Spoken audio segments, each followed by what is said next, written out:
Well, I was a Cub reporter covering that interop conference. And so, at the beginning of my career as a reporter, I covered networking, Wow. which confused almost everybody in my family. They didn't know what I was doing. And I imagine that might have been true for people outside of your direct, colleagues. Absolutely. I tried to explain to people what I was doing, and they would look at me like I was crazy. I mean, Yeah. computers are these things in air-conditioned rooms, and why would you interconnect them anyway? And blah, blah, Yeah. blah, blah. So So, I want to fast forward to today, Vin, and ask you, we're in it. It certainly feels like another significant inflection point for the internet as a platform, as a set of technologies that are interconnected, broadly under the header of artificial intelligence. It feels to me, as an observer of the space for 35 years, that it might be similar to other milestones we've seen, over the years. You named, graphical user interfaces or the World Wide Web. Others have said it's as significant as the iPhone. But when I asked you this question earlier, you had a really interesting answer. So I wanted to prompt you to give it to me again, which is, how big a deal is this? Is there a moment in the history of computing that is as significant as the one we're in now? I absolutely believe so, for a lot of different reasons. And let me put this into two pieces of context. One of them is the internet itself and the applications that are running on it right now. For many years, John Perry Barlow's beautiful vision of an open internet where everybody shares information with each other and we all sing kumbaya. We clearly know in 2024 that the situation is a little more complex than that there is harmful behavior on the network. It's amplified by various and sundry applications, including social media, among others, and that we have to do something about that. Nation states are starting to recognize that. They're trying to pass laws, there are international treaties. I just got off the phone with an hour of discussion about a cybercrime treaty that the US is representing the American position on.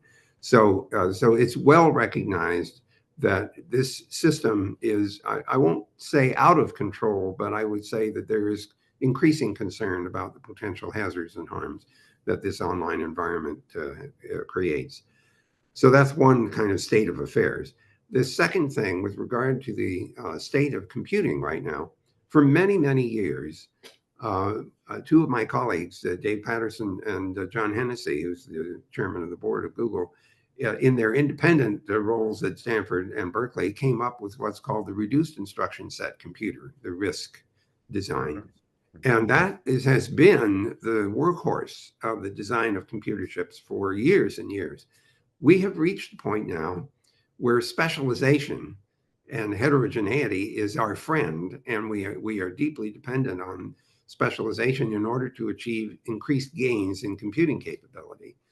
What does that translate into? Well, at Google, it translates into having a variety of computers in our data centers: conventional central processing units, specialized graphical processing units, tensor processing units for specialized inference in machine learning. Someday, maybe quantum processing units. We're still trying to make these things function in a useful way. So we're seeing a transformation in computing capability and type of computing, type of problems that these things are well adapted to solving. That's super exciting.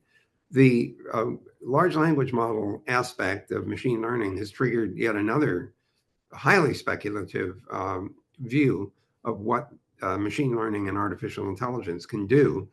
The problem that we have right now is that the way it does it is predictable. And in fact, you hear terms like hallucination, where factual material is conflated into counterfactual output by these extraordinary programs, machine learning mechanisms that are not yet reliable for all possible applications. So this is a super exciting time for almost anyone who's interested in computing and communications, to say nothing of the fact that we have more access to internet than ever, thanks to the Starlink and other low Earth orbiting satellites in addition to the mobiles that we carry, which are also increasingly capable, as is things like Wi-Fi in people's homes, buildings, public facilities. This is a time of enormous, I would say, potential, and I'm quite excited about the rest of this decade. Yeah. And could you compare it to a time in the history of compute? Would you say it's comparable to the dawn of the web, or more comparable to the dawn of programmable computers themselves? I would say that the dawn of programmable computers is sort of that's where we are. That was the beginning of an enormous period of elaborate invention and development. Software is sort of the ultimate clay. There's no limit to it. It's only limited by your imagination and ability to program. So we're at a point now where we have more diverse clay than we ever had before. We have more capacity than we ever had before, both in terms of scale, transmission data rates, computing power, memory, and everything else.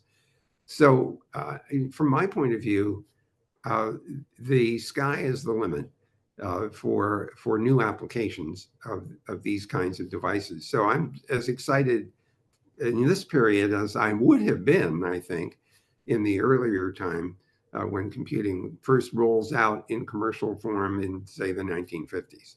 Yeah, well, that's a date that hasn't come up much, the 1950s, in when people think about the history of the internet. I want to ask you to sort of reflect on what you think the greatest impact on democracy and how we govern ourselves has been of these technologies.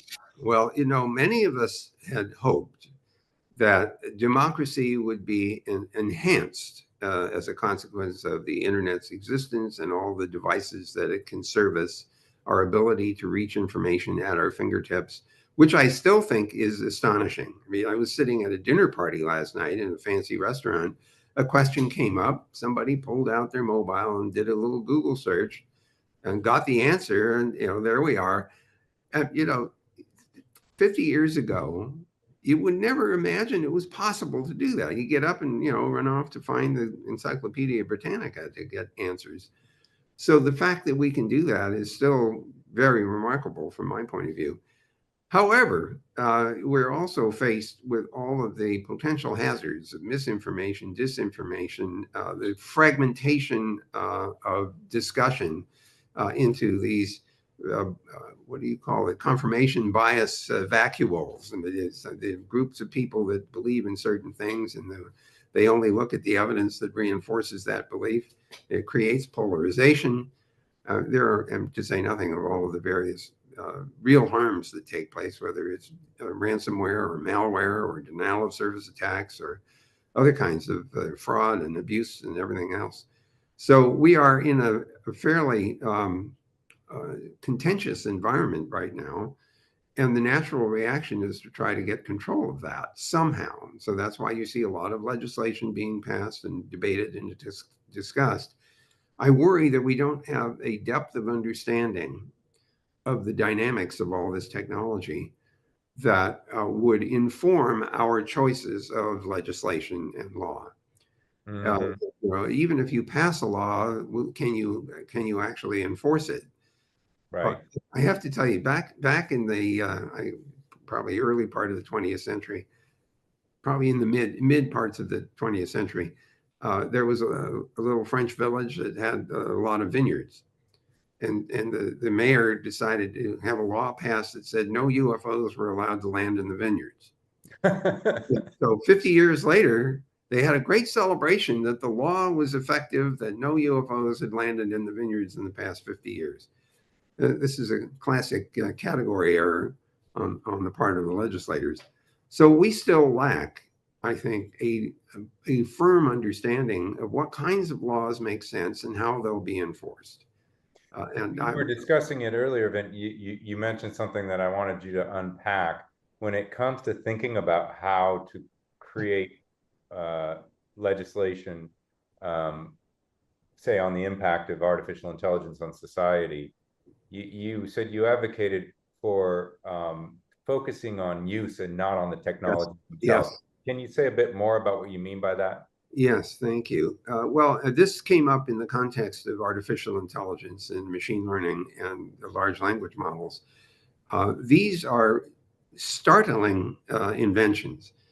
Some of them do things that we never imagined they could do. For example, one of our colleagues at Google had just presented a prompt to a chatbot saying, please reverse this random string of characters, which it did.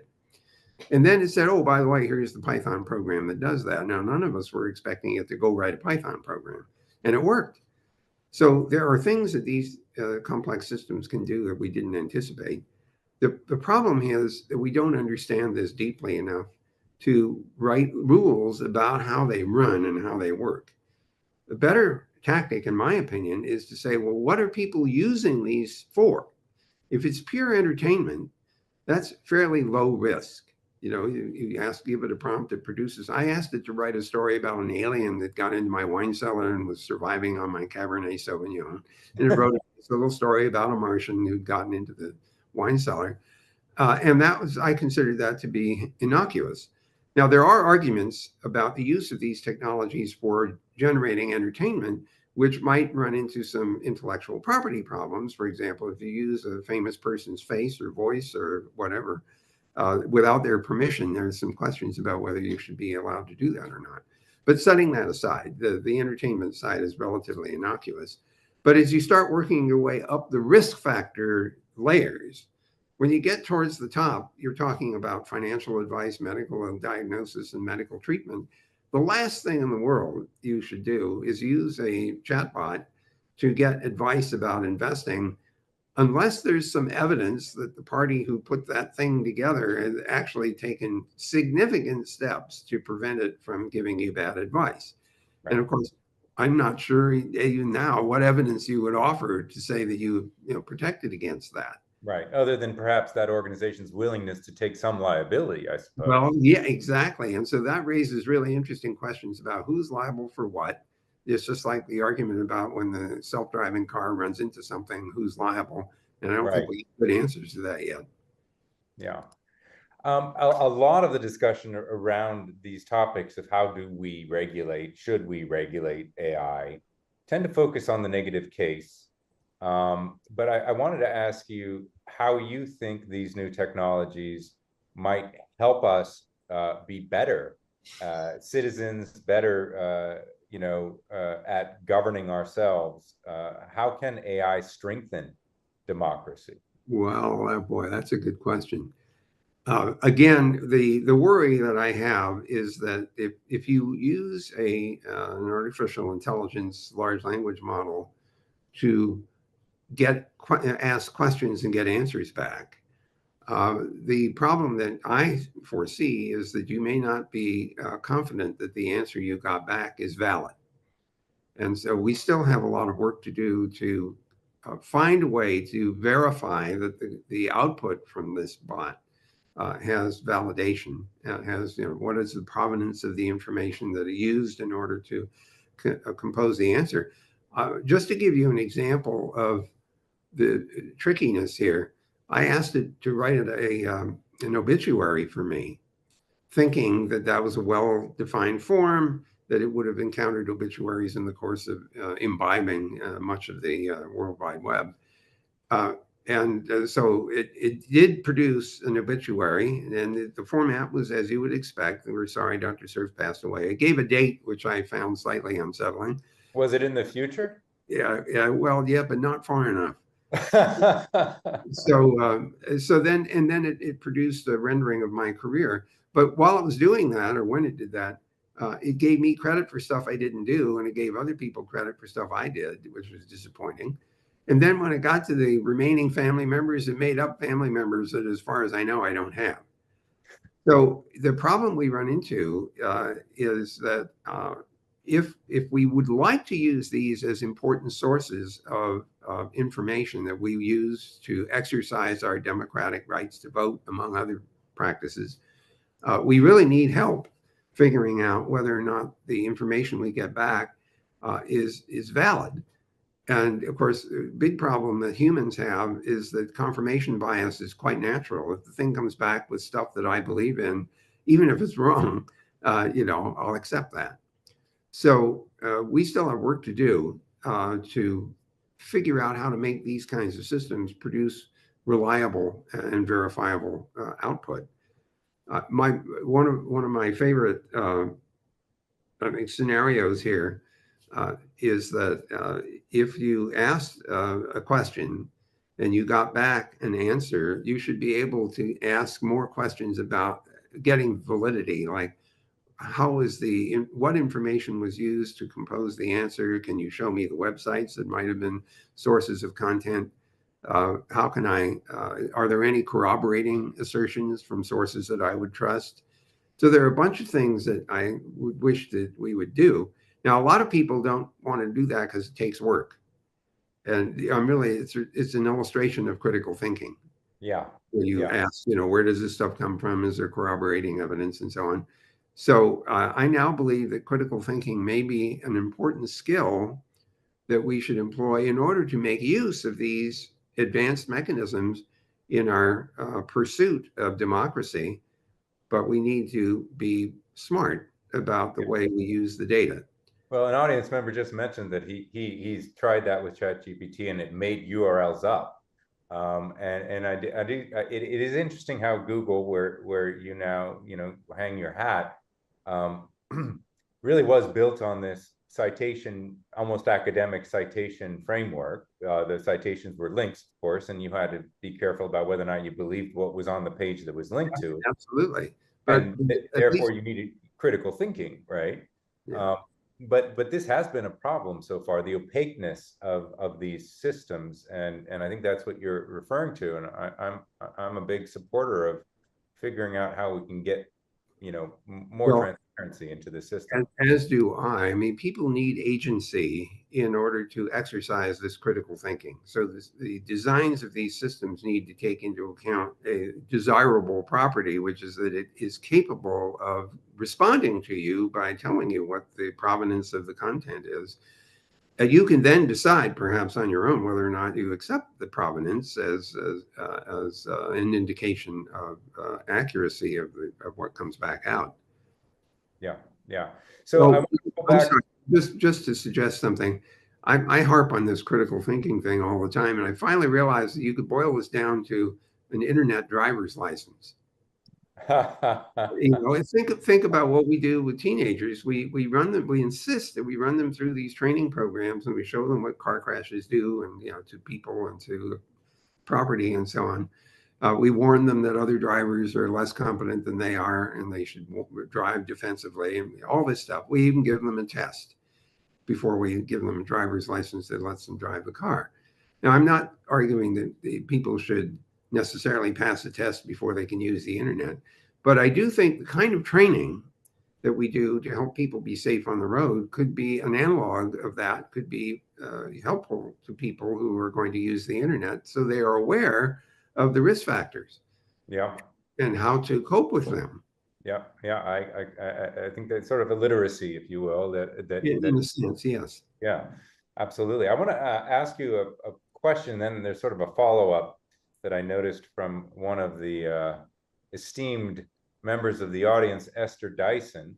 Oh, yeah. Esther is a dear friend, so I'm Yeah. glad he's listening. And I went to Esther's conferences for as many years as I possibly could. But the first question I have is, if you could go back over the last 30 or 40 years of internet history and sort of maybe time travel and land somewhere and change a set of, I'll let you get that. Well, it will ring 2 more times. All right. Well, if you could change, oh,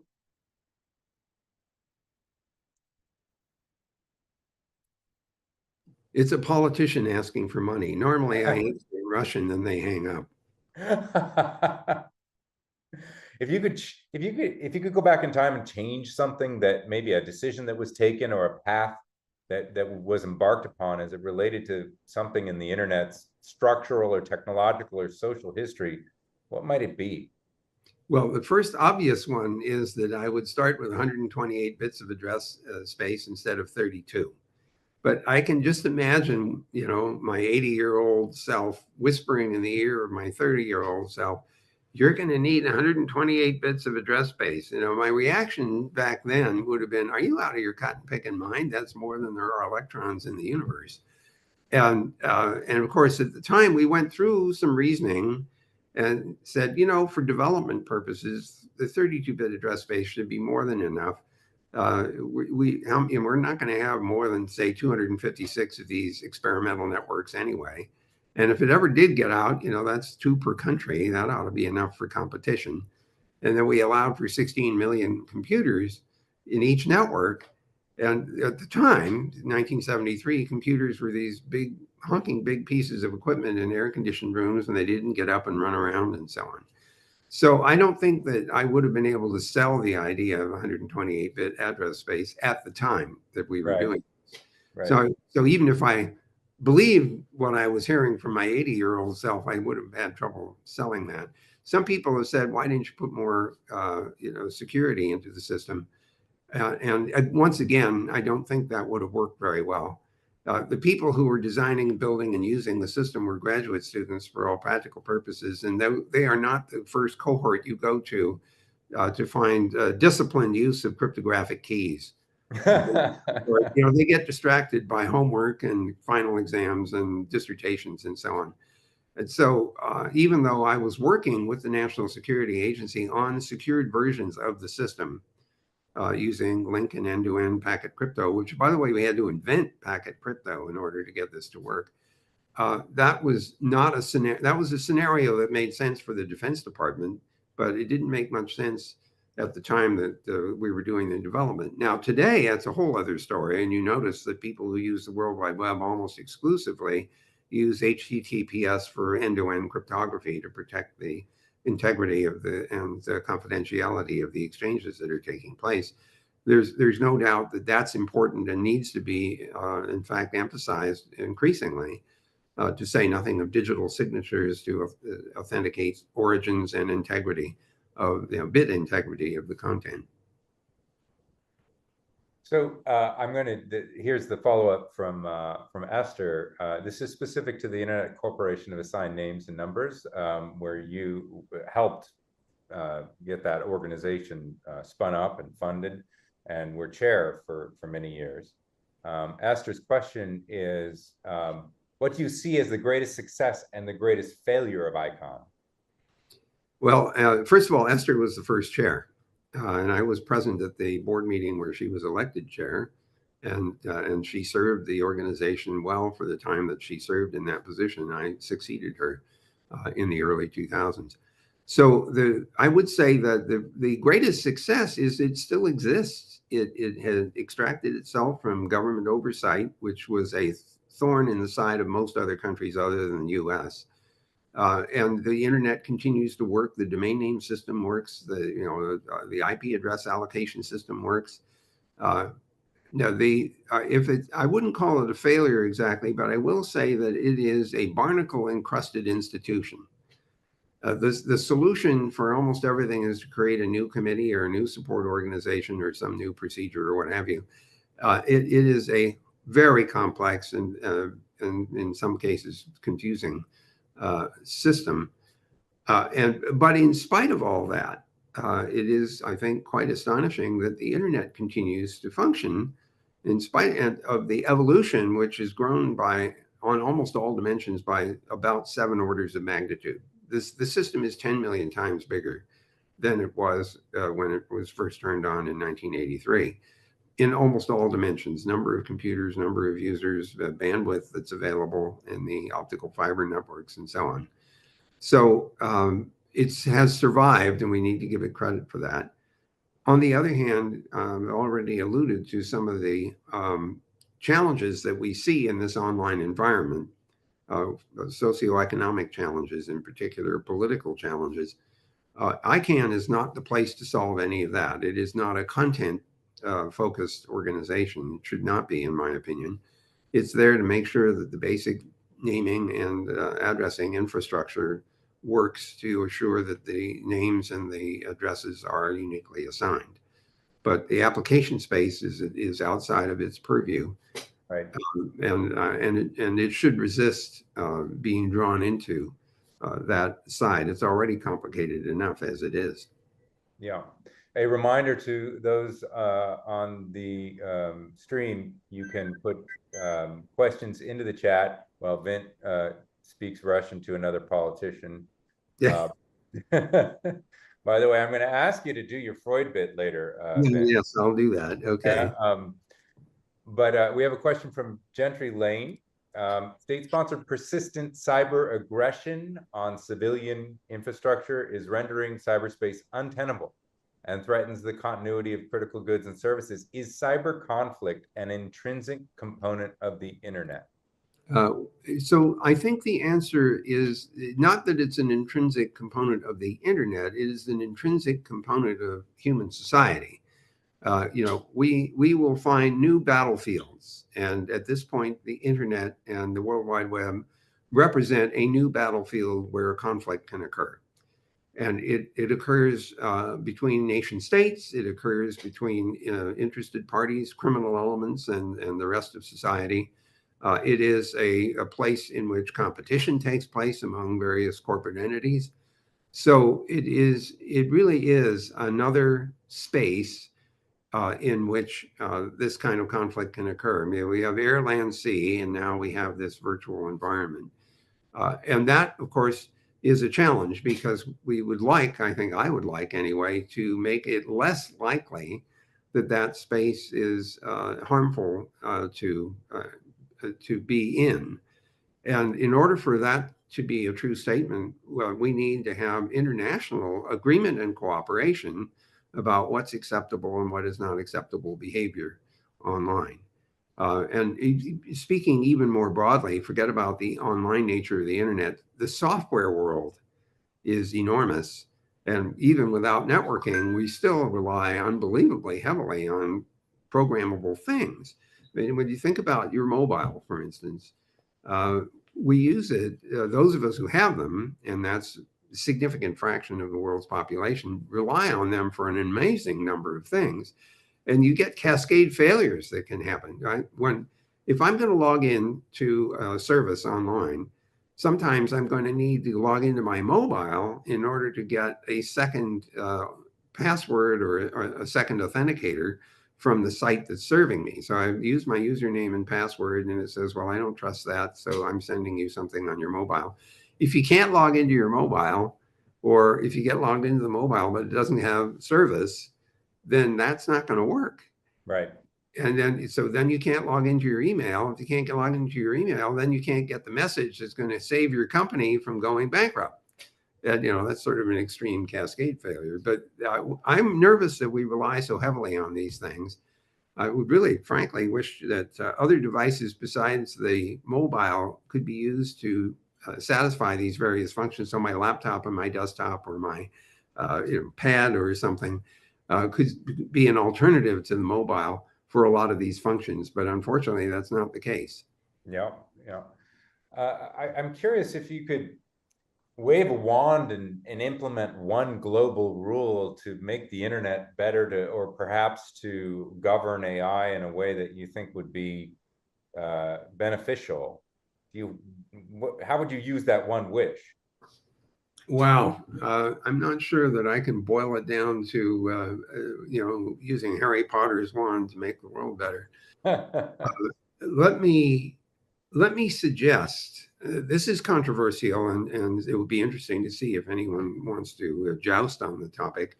But I have become increasingly persuaded that anonymity is not our friend in this online world. It is useful and important under certain conditions. But I believe that accountability is becoming an increasingly important element in this space. And that parties who are misbehaving in particular need to become accountable. And in order for that to happen, we have to be able to identify them. We may have to get help across international boundaries because a perpetrator could be in one jurisdiction and the victim in another. None of this is easy. I Right, mentioned earlier, the cybercrime treaty is a very complex piece of agreement, and it's right now fraught with debate. But we do need to have cooperation and collaboration across between willing parties in order to hold parties accountable. Now, some people would legitimately say, but what about whistleblowers? And I would say, yes, that's an issue. But I don't think that in most whistleblower scenarios, the party who's receiving the blown whistle often needs to know who the party is, but is obligated to keep that party's identity private or right. confidential.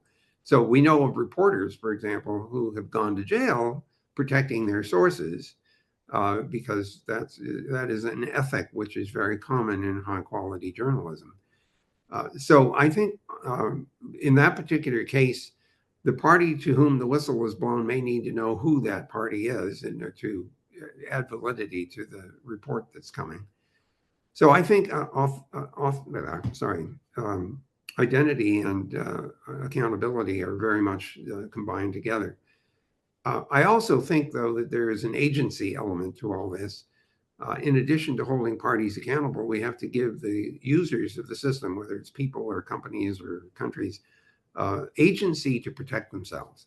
So we need to give them tools like two-factor authentication, like end-to-end encryption, and other kinds of mechanisms uh, in order to make it safer and more reliable. So redundancy, more backup capability, all kinds of things like that Yeah. need to be a part of this environment in order to improve the safety and security of the system that we're increasingly depending on.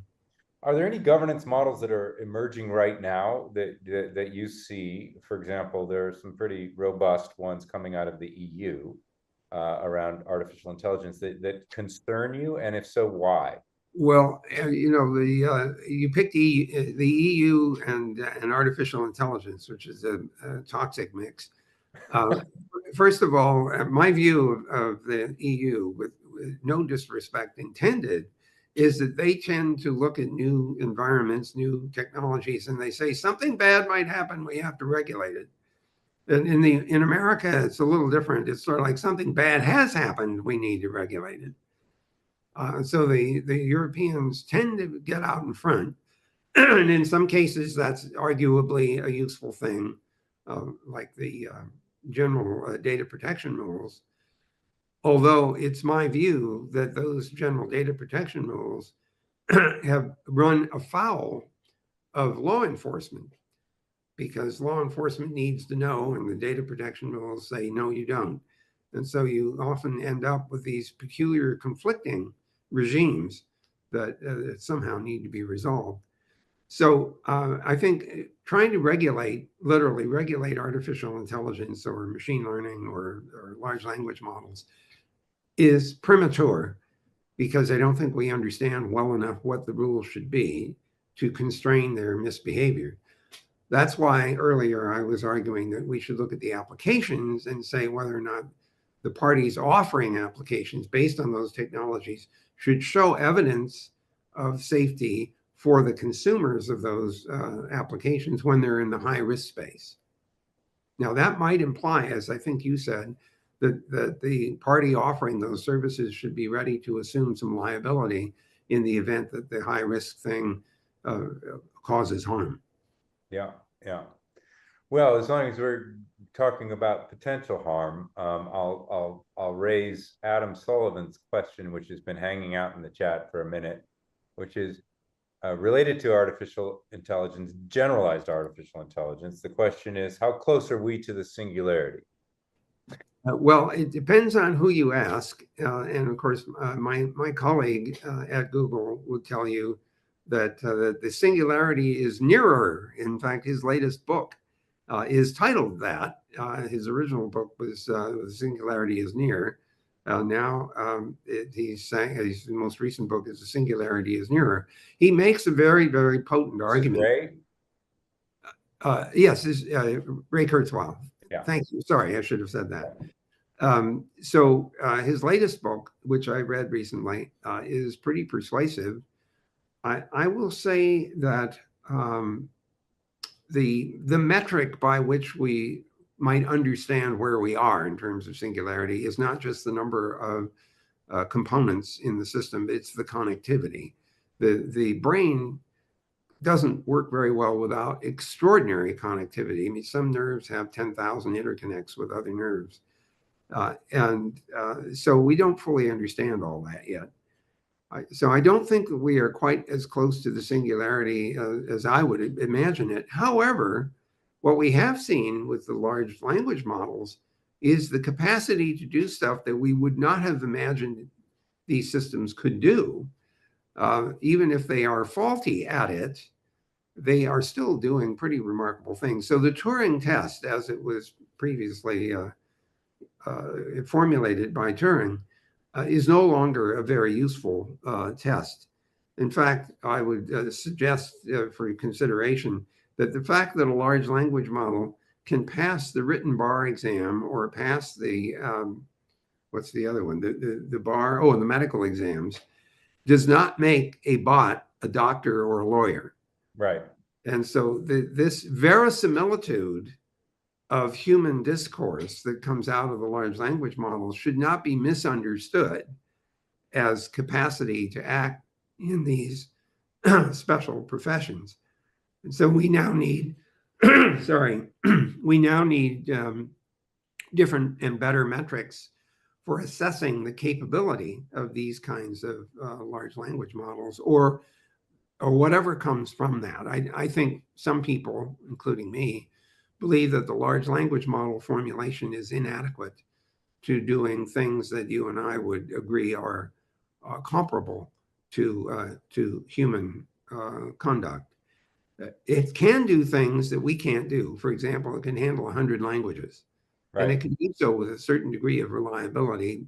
Very few human beings could do that.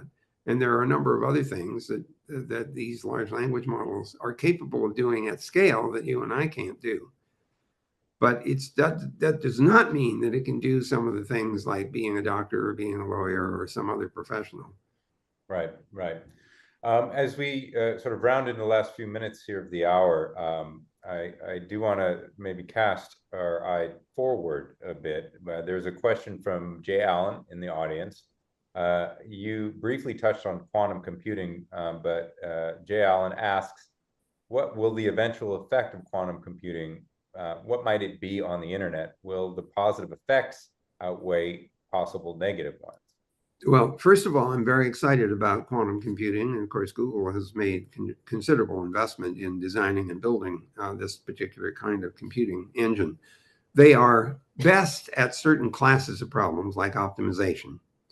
And without getting into a lot of the details, there is one thing that it can do is well known, and that's the Shor's algorithm that lets it break factorization. And the reason that's important is that our current cryptographic mechanisms have historically used the difficulty of factoring the products of large primes as the work factor protecting encrypted information.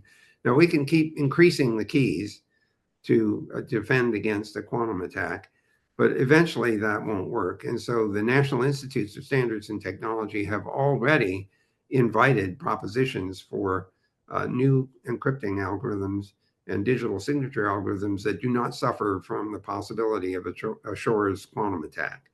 And those are already being adopted at Google, for example, in order to protect information now that may need to be protected for the next 25 years. So I'm very excited about quantum computing. In some ways, the analogy I would use is that if you remember VisiCalc on the Apple IIe or the Apple II Plus, which meant you could do real-time exploration of the spreadsheet, plug in different values, see what happens in real time. I think quantum computing will allow us to explore solution spaces in real time. So we can crawl around looking at optimum solutions of complex problems using quantum computing. And that will be as exciting as it was to do real-time spreadsheets, for example. What do you think the time, how do we think about time going forward, Vin? I mean, we in this conversation, we've dated ourselves to the 1950s, and 35 years later, you said the commercial internet started to become pretty apparent to you at a conference in the late 1980s, and then roughly 5-10 years later, the World Wide Web, and and then another 30 years, here we are. Is that the time frame that we should be thinking about going forward, or are things going to look very different in a shorter time? I wish that I had, a really clear crystal ball. I don't. I will say, though, that from what I have seen, quantum computing is already available in some measure. IBM has a commercial offering already. I don't quite know when ours will become available in literally, but I've seen scenarios that make 5 years very believable and maybe even less than that. So I see that scaling. The big challenge there, by the way, is error correction. It's the ability to have a large number of physical qubits that emulate a logical one so that the computation can continue even while the entanglement is starting to get weak. You use the physical multiple qubits in order to constitute a reliable logical qubit, but it could take 1,000,000 physical qubits to model 1,000 logical ones. So I think that's relatively near term. We will see applications. But then I'm actually asking, when you think about how different the overall internet space is and its impact on society from, its emergence in the late 80s, early 1990s to now, how long will it be before it's as different in the future as it is from, say, 25, 30 years ago? Will it be another 25, 30 years, or do you think things are going to No, change no, I much think more rapidly? much closer. I think that the Internet of Things, where we put computing capability and communications capability into devices that surround us, I think that's already here in many respects, and it's coming fast. That does raise all kinds of questions about how brittle is that technology? How dependent is it on the network? What if the network doesn't work? Will we have? Oh, there's a great book that everybody should read. It's a short novella by E.M. Forster, the title of which is "The Machine Stops." It was written Yeah, in great 1909. novella. Yeah. It describes a society that looks a lot like ours did during the pandemic. Everybody is at home, food gets delivered, we communicate online, we never see each other face to face. And in the opening scenario of the novel, the machine stops working. And the question is, what happens to that society? So we have the risk of that possibility, I think, of becoming very dependent on these systems and having them not resilient enough. And of course, then there's always uh, the catastrophic case is the one where we have the sun has a coronal mass expulsion which reaches the Earth and wipes out all of the electronics on the planet. The power system gets wiped out, all of the electronics gets wiped out, and we are back to even before the invention of the telegraph and the telephone.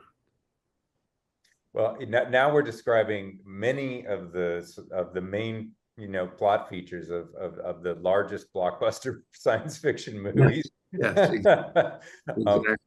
And we are at the top of the hour, and I want to honor everybody's time commitment that they've made for the hour, and especially yours, Vint. So I want to thank you very much for joining us and the Burns Center and Northeastern in this conversation. It's been lovely. Well, I wonder if we can ask everybody to indulge me with one more observation. You and I talked about this, but we're all worried about artificial intelligence and everything else. And so I've been pretending to be Sigmund Freud. What we have now is the artificial id and the artificial ego. And what we are missing now is the artificial superego to control the uncontrollable impulses of the artificial id. Sometimes a cigar is just a cigar. So I think that we will be coping with these phenomena over the next decade or so. I could not imagine a more exciting time when technology is taking us for a new ride. Me too. Absolutely. Vint, thank you so much for joining us, and thanks to everybody. And appreciate all your questions. Sorry we couldn't get to every one of them. And don't forget to sign up for all of the lecture series that the Burns Center in Northeastern has available to you. All of that in the chat and on the Burns Center website. Again, thank you very much. See you on the net, John. See you there.